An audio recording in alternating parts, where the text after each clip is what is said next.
एक बाई जी आयुष्यभर सहन करत राहिली, नवऱ्याचा त्रास, शब्दांचे वार आणि मनाला लागणाऱ्या जखमा.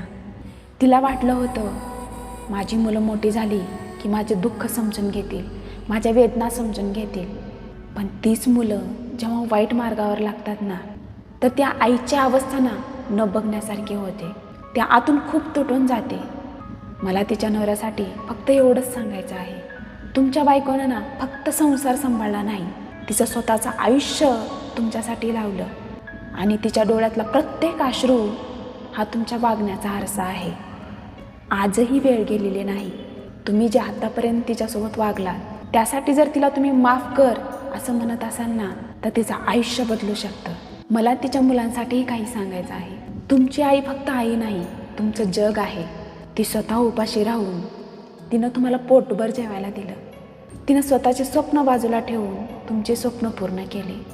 आज जर तुम्ही तिला दुःख देत असाल तर तुम्ही यशस्वी नाहीत, तुम्ही हरलेले आहेत. मला तिला एवढंच सांगायचं आहे, तू कमकुवत नाहीस, तू मजबूत आहेस. तुझ्या आयुष्याची किंमत इतरांच्या वागण्यावर ठरत नाही.